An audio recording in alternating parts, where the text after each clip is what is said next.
Hey everybody, welcome to week 5. I'm excited. We're all close to half done with this quarter. Isn't that crazy? So I'm going to minimize myself here. Let's look at what you're doing for this week. So you've probably already seen all this, but here we go.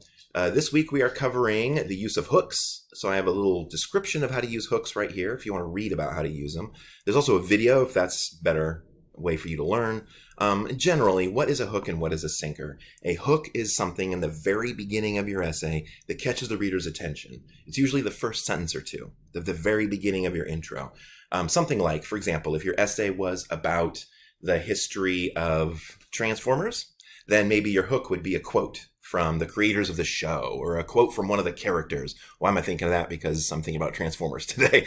But that would be, maybe you have a quote from Optimus Prime, or maybe you have a quote from Peter Cullen, who's the voice of Optimus Prime, something like that as your first line that would catch the reader's attention so they go, oh, that's interesting, and then keep going, right? So you have a hook at the beginning of your essay and you have a sinker at the end. That's the very, very end. In your conclusion paragraph, the last thing you say is the same thing as a hook, but reverse. So the same types of thing can be used for both. You could use quotes, you could use shocking or interesting facts, you could use statistics, you could tell a story, all of those work. So read about that and hopefully it'll make sense. Let me know if you have any questions about hooks. Other things we're talking about this week is APA in-text citations. So that is a core piece of this class, how to cite things in your essays. In your first essay, you didn't have to cite anything. So this is new for your second essay. Please make sure you read this. Make sure that you know how to do it. And then, of course, also avoiding plagiarism. That's what kind of a review. This week's assignments.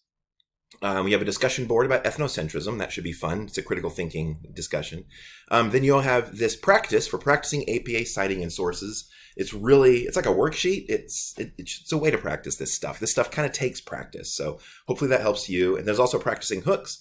And then I want you to draft your second essay. Have something written for that to turn in there because your second essay is due next week. So if we open up to the following week and take a look, your essay is due next week. There's only one other thing due next week. So that's also a good week to catch up because I know several of you are kind of behind and are trying to catch up right now. This is a good time to make sure you work on that second essay. Don't be late on it, but there's not as many small assignments due next week. So it's a bit of a breather right in the middle of the quarter to hopefully catch up on anything you need to, take a breath, get your second essay done, feel good about it. Yeah. And breathe. As you work on this second essay and you work on adding sources, I want you to let me know if you have any questions about those, how to use them, how to cite them, whatever's going on with that. Please talk to me. That's what I'm here for. Otherwise, I'll see you guys on the discussion board. I hope you have a great week.